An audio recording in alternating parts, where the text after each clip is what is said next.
Assalamualaikum warahmatullahi wabarakatuh. Izin memperkenalkan diri, nama saya Nida Fazani Tiara, selaku mahasiswa keperawatan dari Poltekkes Kampus Bandung. Di sini saya akan menjelaskan bagaimana cara teknik batuk efektif.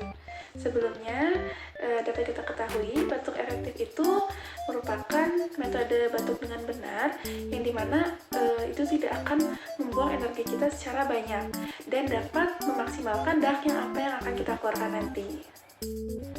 Nah, apa sih tujuan dari batuk efektif itu sendiri? Yang pertama, itu mengeluarkan udara dari rongga paru-paru kita atau saluran pernapasan kita agar kita itu tidak mengalami sesak dan menurunkan frekuensi sesak itu sendiri. Yang kedua, itu akan mengeluarkan dahak kita secara maksimal dan energi yang kita keluarkan itu tidak akan banyak dan kitanya tidak cepat lelah. Yang ketiga itu melatih otot pernapasan kita agar dapat berfungsi dengan baik.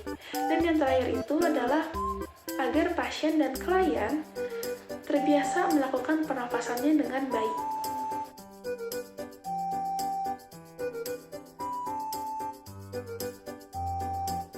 Pertama, kita minum air hangat sebelum memulai latihan batuk efektif. Lalu kita atur posisi duduk dengan mencondongkan badan ke depan.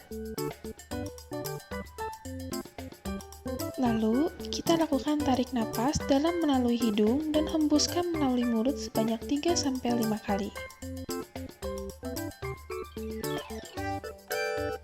Pada tarikan nafas dalam yang terakhir, nafas ditahan selama 1-2 detik.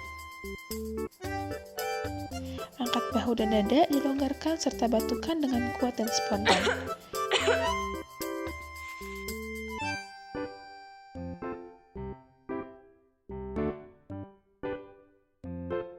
Nah, lakukan batuk efektif ini secara berulang ya, sesuai kebutuhan kalian. Dan hindari batuk terlalu lama dikarenakan akan menyebabkan kelelahan tubuh kita dan juga hipoksia. Baik, sekian dari saya. Terima kasih. Wassalamualaikum warahmatullahi wabarakatuh.